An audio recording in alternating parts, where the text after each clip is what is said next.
Munini wa President Profesa Kithure Kindiki ni wakule mavisa mama yela maike konanie na maundu make uteti ya iweta kana mungama withiwa wa vata muno ivinani twelekele usakwani munene aimenda maike thukisia sinadi make uteti aimenda komati ya kana kwatia katiba kandi ya Kenya na kuthukuma Kenya onthe kwa wianano oinge niwenda muvea onthe ni wa mayela ote na kusia vunga withiwe wikwata mbau na kuthingirira akini kana kwikithia vungwa ni maumila wa ndani me alioku.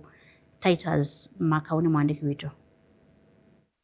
Inena na maobisa mama yela ndene wa kimanizio cha asobe mama yela kuya ruiru kaundini ya kiambunde ni wajathi cha kumina masomo kwa maobisa mama yela ondu muna kunengane kwa itanda ya na imona miongo etano ndene wa sipitali wa mayela wa wanini Kireri Kindiki ni wamenda maobisa ama ikeko na nina ngaliko ona thiba ya kiuteti aiweta mayele kwethukesia ateti ndi we wota waile kwethwa we kwe katiba kandi ya Kenya. As officers of a disciplined service, your authority must never become an instrument of partisan politics.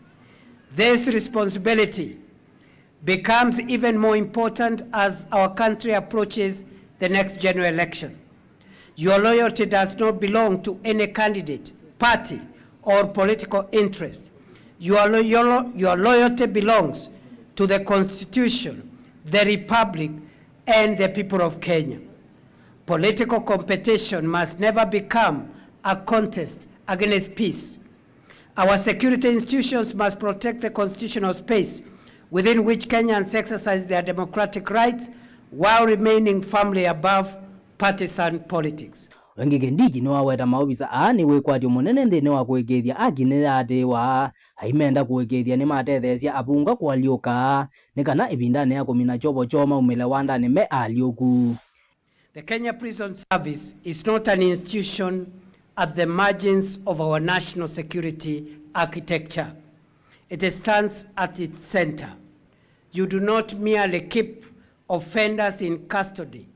You safeguard the public, support the administration of justice, and prepare those committed to your care to return to society able to live within the law rather than against it.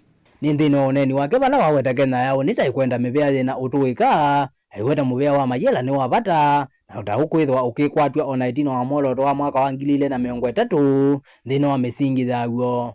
Vision 2030 is approaching its horizon and Kenya must now confront a larger question, which is what kind of country will be built beyond 2030 and what kind of nation will we hand over to the next generation? Whatever answer we give, the Kenya of the future will require institutions that are professional, technologically capable, incorruptible, humane, trusted by the public. It will require institutions strong enough to protect the republic, disciplined enough to obey the Constitution, and confident enough to exercise authority with restraint.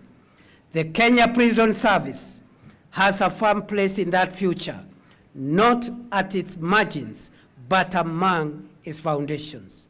Nindini wachathiki bala nake Minister Oseza Kipchumba Murkomen waweta mayela ti bandu bakusilela andu hindi bandu bakulunga alama abetia. The importance of having a working correctional service that is not a place for punishing offenders but actually correcting them and making sure that as they get out there is no higher cases of recidivism because of the programs that we have here. Ili bote ya bilinga wa mavo Motongo TV neta wa Titus Makau.